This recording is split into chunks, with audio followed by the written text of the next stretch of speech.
Welcome to the Great Detectives of Old Time Radio. From Boise, Idaho, this is your host, Adam Graham. If you have a comment, send it to me, box13 at greatdetectives.net. Follow us on Twitter at Radio Detectives and become one of our friends on Facebook, facebook.com/Radio Detectives.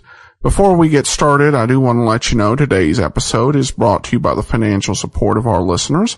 And I especially want to thank Robert for his support. We'll send access to our premium site, which we do with all donations of $7 or more. Well, it's time now for today's episode of Nick Carter, and there were 4 lost episodes before today's show. So today's episode is The Witch of Dondenberg Mountain. Original air date, April 22nd of 1945, excuse me. The Linux Show, starring Nick Carter, Master Detective, presented by Acme, America's great producer of fine quality paints.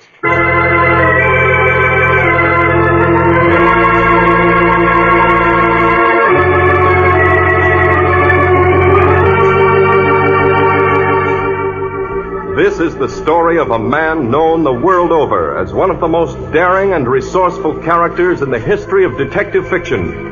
A man whose name has become a symbol of the triumph of right and justice over the sinister forces of crime and lawlessness.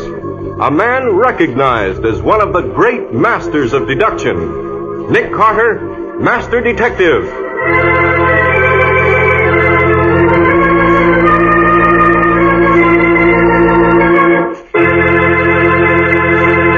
Today's baffling case, The Witch of Dondenberg Mountain. Another exciting chapter dramatized from the life story of Nick Carter.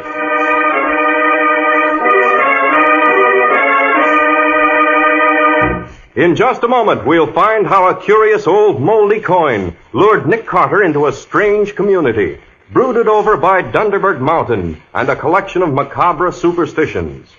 But now, millions of American families are happier these days because women who run their homes wisely have learned about Chemtone, the miracle wall finish, which makes every home more bright and inviting.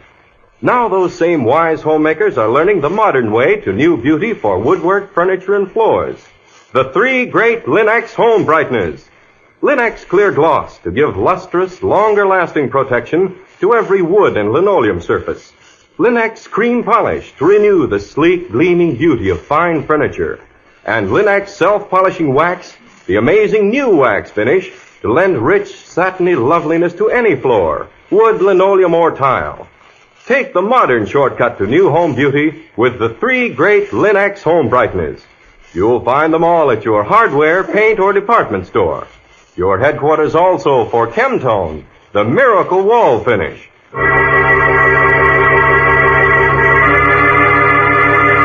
And now for today's exciting case from the life of Nick Carter. Today's thrilling adventure starts in the usual place, the gloomy old brownstone mansion at the corner of 4th and 5th. Yes, looking at that comfortable old Victorian mansion with its gay flowered window boxes, its shiny brass door knocker, and the bright and glistening windows, no one would ever guess that those panes are bulletproof, the doors, windows, and chimneys burglar-proof, and that on the top floor is probably the world's best-equipped laboratory for the scientific study of crime. As a matter of fact, our master detective is at this moment closeted in his laboratory, while Patsy Bowen, his efficient and long-suffering secretary, holds the world at bay at his second-story office and consulting room. Finally, the hidden door that leads to a secret passageway creaks open, and enter Nick Carter. Patsy, will you get that blamed thing fixed? Not me.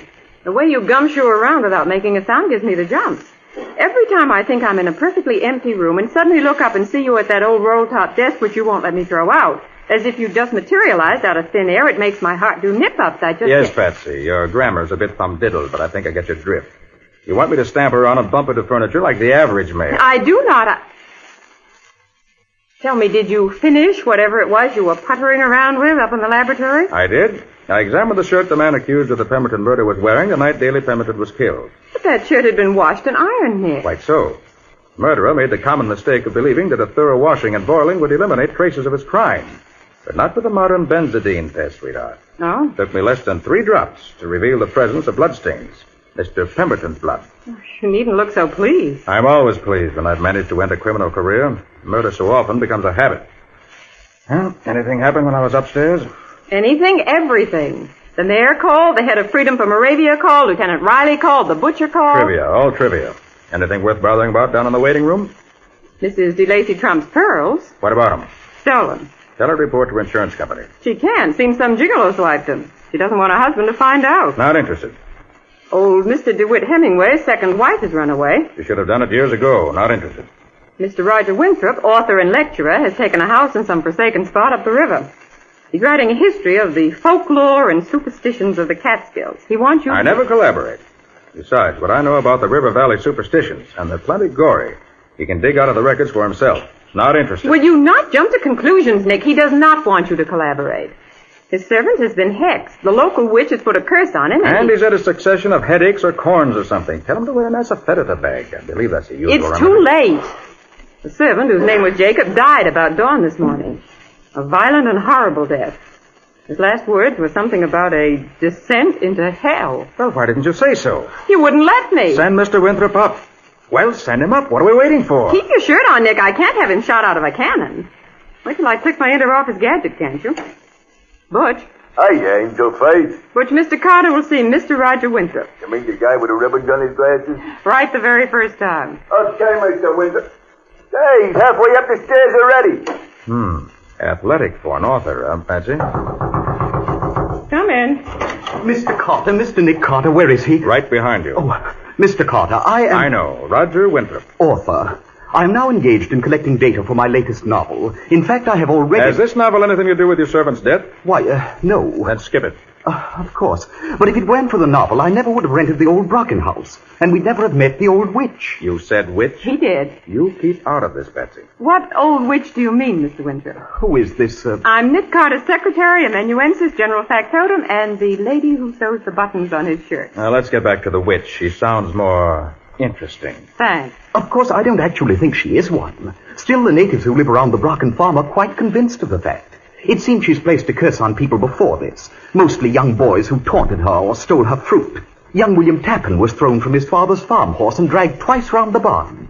Hendrik Vandervoort fell out of an apple tree and broke his arm. And Johnny Upsendike had scarlet fever and jaundice both at the same time. Seems to me I've heard of accidents like that happening to kids even without their being hexed. Yes, Patsy, but that's not the significant part of the narrative. What is? The boys' last names.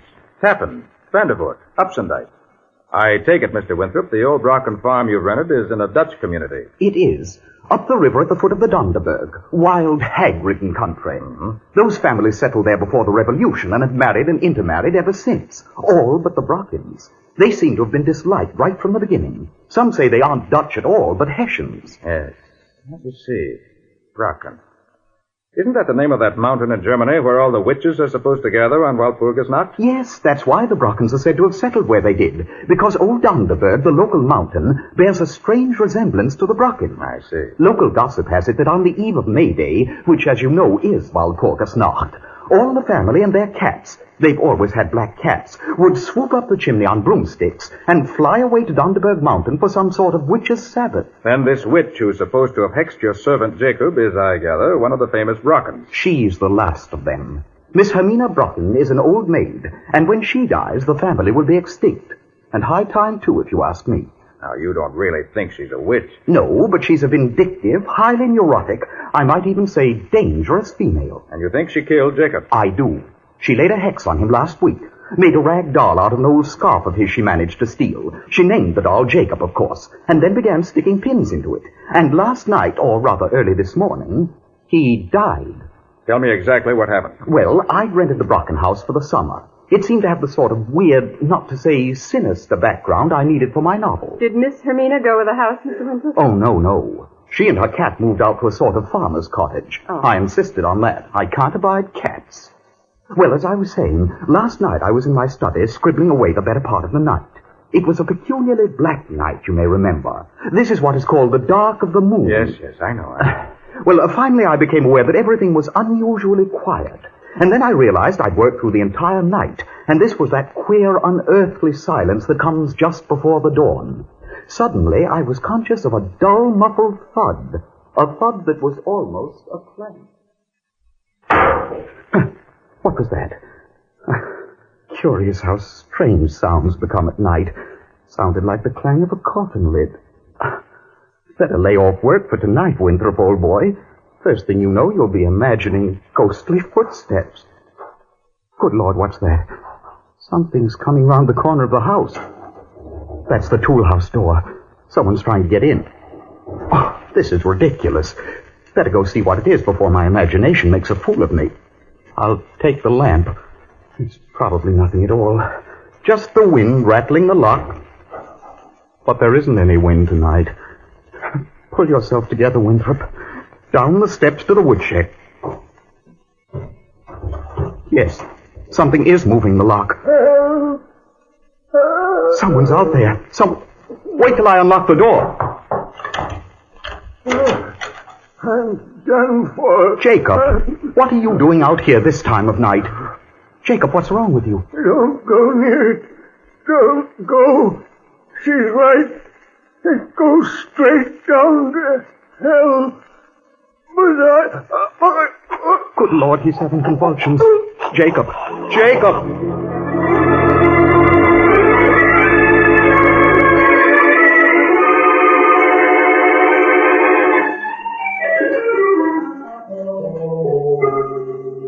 And what happened then, Mr. Winthrop? Jacob died right there in my arms. It was horrible. As the death rattle left his throat, his right hand relaxed, and something rolled to the floor with a metallic clink. I picked it up and brought it here, thinking it might serve as a clue to this whole horrible business. Let me see. Here. Black with age. Looks like a metal slug of some kind. Betsy. How about giving this a going over with that metal polish you keep around for polishing up doorknobs? With pleasure. It's right here in this drawer. I keep it handy, Mr. Winthrop, because all the hardware in this old house is brass. And I always say, what's the good of having real brass furnishings unless Not you keep them well... interested, Betsy. Postpone the housekeeping. Well, Mr. Winthrop, from your description of Jacob's death, the panting, the dragging footsteps, and the final convulsions, I'd say he was probably poisoned.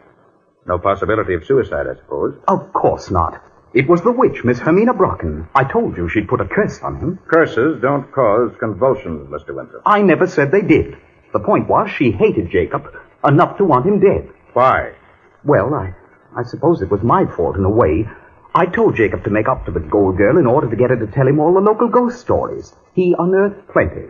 Some of them, like the Headless Horseman and the crew of Hendrik Hudson who go bowling in the mountains whenever there's a storm, have already been recorded by Washington Irving. Yes. Then there's the two spectral riders who are supposed to be the ghosts of Major Andre and General Benedict Arnold. They met and rode through that territory, you know, the night Arnold sold out to the enemy. Yes. Then there's the story of a lost treasure that's supposed to be cursed. Not to mention a bat woman and a black vulture who appears whenever there's to be a death in the valley. Interesting, but irrelevant. Why did Miss Brocken hate Jacob? Certainly not because he worried those stories out of her. Well, no. As a matter of fact, I rather imagine Jacob overdid his attentions to the old girl. When she discovered he had a wife and 5 children in the Bronx, well, she turned on him like a vixen. It was all Peter and I could do to tear him away from her. She was trying to scratch out his eyes. Hell hath no fury and so forth. Quiet, Betsy. Just who is Peter, Mr. Winthrop? A local character who does the gardening for me. He's, well, not exactly bright, but he can make anything grow. How does he get on with Miss Brocken? Scared to death of her. Carries a piece of cold iron in his pocket all the time he's around the place. If you touch cold iron, you know, a witch can't harm you. Speaking of cold metal, how's this for a handsome hunk of stuff? It shines better than our doorknobs now that I've got the tarnish off. Wow, very interesting. That coin, Patsy, is gold. What? A British guinea, to be exact, minted in the reign of George III.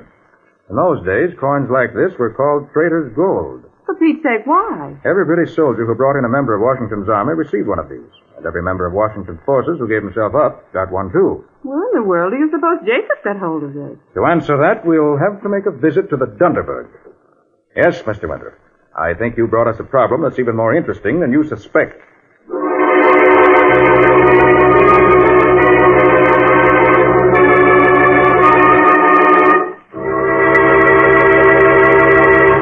Well, just what is the significance of the piece of Draker's gold found clutched in the dead man's hand? Is it connected in any way with the strange events which are happening in the shadow of old Dondenberg Mountain? We'll see in just a moment. Linex self-polishing wax is practical proof that there is something new under the sun. New beauty, new protection, new skid resistance for all your floors and linoleum. If you haven't used new Linex self-polishing wax, you haven't learned how different, how perfect the quick-drying wax can be. For Linex self-polishing wax, developed by leading research chemists to give you the best, lends a satiny appearance, a lasting protection, real anti-skid finish to every floor surface in your home. The formula of Linex self-polishing wax is completely new. It contains the greatest possible amount of genuine carnauba wax. And the underwriters' laboratories have proved that linoleum, hardwood, and rubber tile are actually less slippery after Linex self-polishing wax has been applied. When you walk on a Linex surface, you can actually feel the difference. Besides, it takes only a jiffy to wipe on, drying quickly to a handsome luster without tiresome rubbing. So it's just good sense to choose genuine Linex self-polishing wax. And of course, if you want the modern type finish, which is brushed on, or even longer lasting protection, use Linex clear gloss varnish, which dries overnight to a beautiful gloss finish that protects your floors and linoleum amazingly for months. Whichever you choose, Linex self-polishing wax or Linex clear gloss varnish, ask for it by name, Linex, and get the best. You'll find all three great Linex home brighteners and Chemtone, the miracle wall finish, at hardware, paint, and department stores everywhere.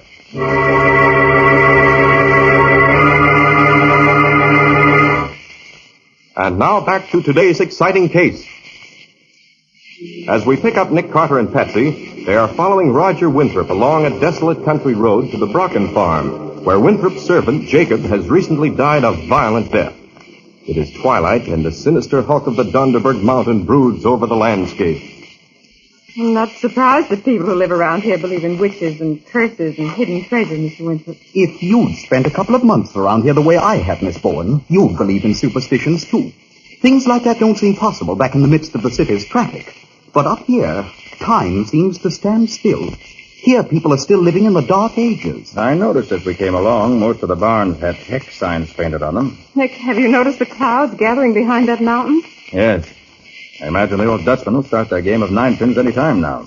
Hope we'll reach your house, Mr. Winthrop, before the storm breaks. It's just over the next rise, Mr. Carter. Here's the gate behind the lilac bush. Oh, not what you'd call in very good repair. After you, Patsy. Thank you. That's the house down there in the hollow. And that's Peter sitting outside the tool house door. I gave him strict instructions not to let anyone move the body until you arrived. I know you detectives prefer to find your clues undisturbed. It's sometimes helpful. Why doesn't Peter sit inside the tool house? Because he's afraid of the dead. Oh. There's a superstition around here that the soul of anyone who's died a violent death is afraid of being alone and always tries to take along a companion. Oh, what's that? Something up there in that tree. What's there? Silhouetted against the sky. A black cat. It's Miss Brocken's Hecuba. They're inseparable. If that cat's around... Then the Brocken female isn't far behind. I wondered who's been following us the last quarter mile. Nick, I didn't see or hear a thing. You don't mean she's invisible or something? Calm yourself, Patsy. I'll admit she's kept out of sight, but no disembodied spirit breaks twigs and rustles dead leaves. She's been perfectly audible to anyone that took the trouble to listen. Hear that? She just stepped on a loose pebble. My teeth are chattering so I couldn't hear an avalanche. Oh, Nick, I don't like this place. Easy, Patsy. Oh, here comes Peter. Poor guy, he looks relieved to see us. I thought you was never coming. I told you I wouldn't stay if you didn't get back before nightfall. But we did, Peter. This is Mr. Nick Carter, the famous detective. He'll find out what killed Jacob. Well, the light's fading fast. Better make our examination before it's completely dark. Oh, Patsy, may not be nice. You want to stay out here? With that woman and her cat crawling through the bushes and a storm coming up beside? Well, thank you. I'm coming inside, no matter what's in there.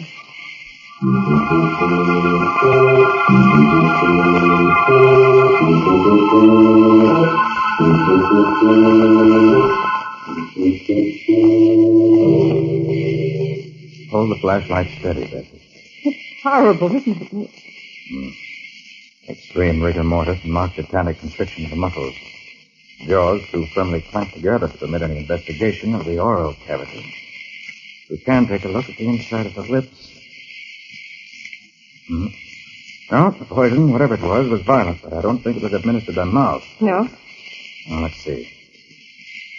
Rust on the instep of the shoes between the sole and heel. Heavy boots and corduroy trousers, no, it wasn't the lower limb. Hands bare. Yes, look here. See two small punctures of his right thumb. Yes. Winthrop, help me roll back a sleeve. Right, Mr. Carter. Here we are. Two more. And here again. And again. And all the punctures have already started to gangrene. That's how the poison entered the body. Oh, how awful. It's the evil eye. Those two dents. It's the mark of the evil eye. They burn straight through you until you're dead. Interesting idea, Peter. But what killed Jacob was quite a bit more deadly than any evil eye. You mean you know who killed him? Definitely. The question now is to find where the killer's hiding. But, Nick, Let's see if we can get a line on how Jacob spent his last 12 hours. Get a small microscope out of my zipper case, will you, Patsy? Or when you might prepare a few slides. Right you are, Nick. Just exactly what are you doing that for, Mr. Carter? Cleaning the dead man's nails, I mean. A good scientific detective, Mr. Winthrop, can pretty well deduce from what he finds under any person's nails where that person has been and what he's done for some time previous. Oh, slide, please, Patsy. Here you are. This is my most powerful lens, of course. This flashlight isn't as strong as one could wish. Still, You get anything, Nick? yes, quite a few things. He ate a piece of chocolate cake for dinner, with a finger, of course. Sawed quite a bit of wood, minute bits of sawdust. That was yesterday afternoon. He also plucked a chicken recently and polished the furniture. Tiny globules of very fine oil. But the most interesting ingredient in the whole collection is a certain tiny spored mold or fungus. A great deal of it, as a matter of fact. Maybe he went out picking wildflowers in the woods. No. This particular fungus only grows in places where there's a great deal of moisture and where sunlight never reaches. Any place like that around here, Mr. Winthrop? Basement? Spring house? No, the basement's bone dry and there is no spring house. How about a well? There are few enough improvements on the place. No electricity, no telephone. But we do have a hand pump in the kitchen sink. Which means if there's a well under it, Jacob couldn't very easily get down into it. I'd say it would be absolutely impossible. Wait a minute. There's some sort of boarded-up stonework with a padlock out back of the barn. I remember someone told me it's a condemned cistern or well of some sort. Yeah, that's the witch's well. You'll be wise to stay away from it.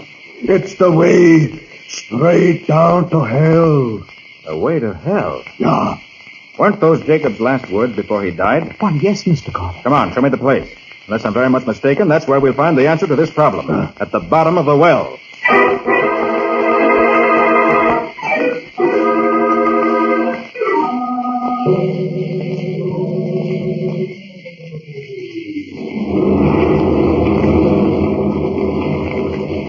Sounds as if Henrik Hudson's crew had started a game of ninepins. Oh, that means there's evil abroad tonight. Nick, I just remembered something. Now what? Isn't tomorrow the 1st of May? That means this is Walpurgis night. When witches ride and graves give up their dead. Yeah. Now, that one sounded like a strike. This is the cistern, Mr. Carter, or whatever it is. I thought you said it was padlocked, Mr. Winthrop. It always has been. Not now. The lock's lying on the ground. And the staples all bent and twisted. Looks as if someone had broken it. And the cover's been moved recently, too. Look here, Nick. These scratches on the stone. Patsy, I do believe you're finally beginning to notice things. You know where you can go, don't you? Yeah, that's just where you will go if you get too interested in that well. Now, look here, Peter. You're a big boy now. You don't really think Miss Brocken's a witch? I know she is. Ever see her ride a broomstick? No, but I've seen her go down this well. When was this? Winter nights. Me and my brother Timmy would hide in the hay of that old barn and wait for her to come along. First we'd hear the scrape as she pulled off the lid, and then we'd see her climb down inside with the lantern in her teeth. and that old black cat sitting on her shoulder. Why do you think she did it? Climb down inside, I mean. To get warm, of course. It's nice and cozy in hell on a winter's night. She never went down in summer? No, why should she? It's hot enough right here in the valley in summertime. Very interesting observation, Peter. And it verifies my hunch just how Jacob was killed and why. What do you mean, Mr. Carter? Help me pull the lid off this well and I'll show you. Here, take that side and I'll take Right, I have it. There. That does it. Now, Patsy, give me that flashlight. Here you are. Thanks. Let's see what we've got. Ah, yes. Notice those rusty spikes driven into the stonework to form a sort of ladder? And notice where the rust has been scraped recently. That's how Jacob got it on his boots. He followed Miss Brocken's example and climbed down into the well. You'll also notice that the stones are covered with that curious fungus we found under his neck. Nick, she's watching us. Over there under that apple tree. And the cat standing on her shoulder. We've been waiting for you, Miss Brocken. I think you can tell us how Jacob died. That I can.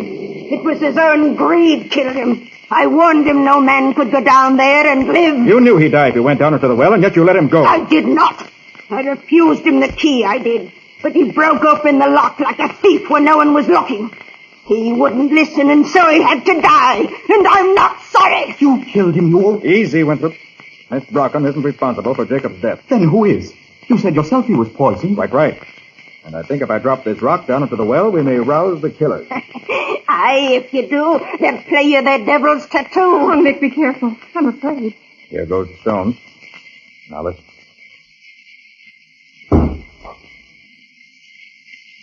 Oh, Nick. Nick, I heard it. Good Lord, what is it? Rattlesnakes. Forget, this is rattlesnake country. And I rather imagine there's a rattlesnake nest down there. Aye, that there is. Old ones and young ones, the darlings. I told Jacob not to go down in that well. I told him he'd go to hell, but all he cared for was gold. And so he's dead. Dead! And I'm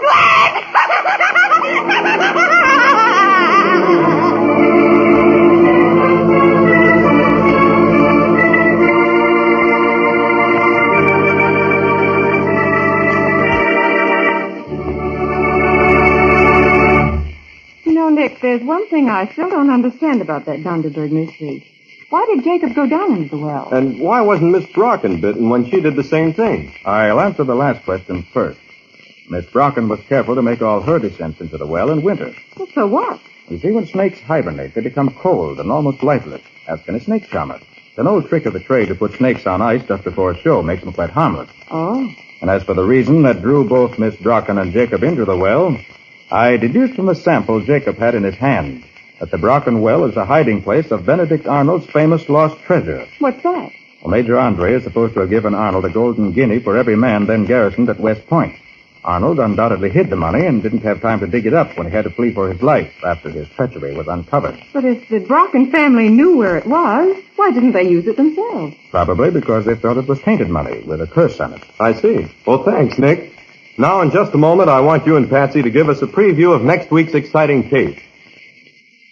Everybody's heard the old saying that home is where the heart is. And because home does matter most, it deserves the most careful attention you can give it.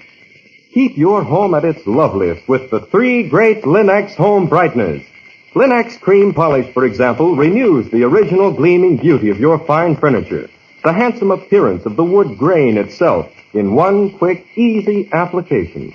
That's because Linex cream polish cleans as it polishes, saving one whole step in your cleaning day routine. The cloudy look of old polish and dust, the blurry appearance of finger marks are erased as if by magic.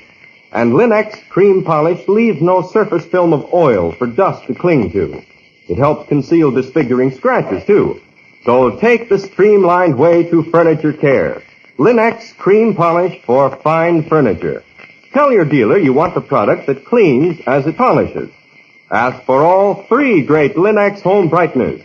Linex cream polish, Linex self-polishing wax, and Linex clear gloss varnish at your nearest hardware, paint, or department store.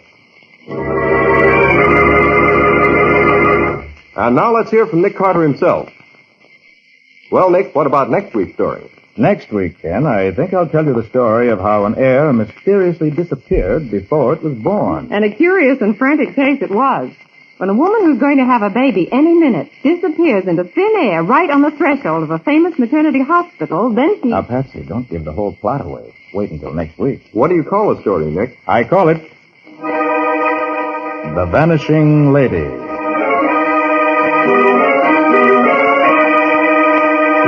Nick Carter, Master Detective, is featured in Street and Smith magazines. Lon Clark is starred as Nick with Helen Choate as Patsy. Original music is played by Lou White.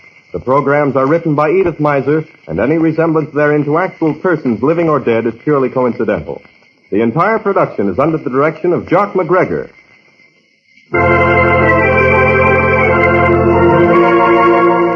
Nick Carter, Master Detective, is presented at this time and over these same stations each week by the three great Linex home brighteners. Linex Clear Gloss Varnish, Linex Cream Polish, and Linex Self-Polishing Wax. Created by Acme, America's great producer of fine quality paint. This is Ken Powell speaking for the thousands of Linex dealers all over America and saying so long until next week.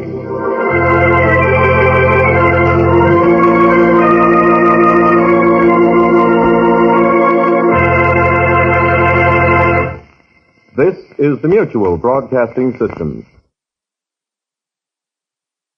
Welcome back. This episode definitely had a very different tone from the traditional Nick Carter episode. And I don't mean that in a good way, because you had Nick probably at his most condescending, and you had this case taking on much more of a mastermind sort of a way of telling the story. Well, there's a reason for that. The writer of this week's show was Edith Miser, was best known for her work on the New Adventures of Sherlock Holmes. And she did pretty well there. Here, she doesn't seem to have as much of a grasp of the character, so they don't come off quite as well. But she doesn't write too many episodes, so hopefully we'll see some change and improvement in this regard. By the way, the programs that we don't have in existence, Death at the Studio, Death at the Toll Bridge, the Missing Dead, kind of in a macabre titling scheme, and The Truth Machine. Those are the 4 episodes that we missed. All right, well, that will do it for now. The funny thing I should note, I use the OTRsite.com for my episode log source on this program, and it lists this as a Halloween episode. And this is funny timing for a Halloween episode, given that this was in April. But anyway, all right, well, that'll do it for today. We'll be back tomorrow with yours truly, Johnny Dollar, and join us back here next Thursday for another episode of Nick Carter. Send your comments to box13@greatdetectives.net. Follow us on Twitter, Radio Detectives, and become one of our friends on Facebook, facebook.com/Radio Detectives. But from Boise, Idaho, this is your host, Adam Graham, signing off.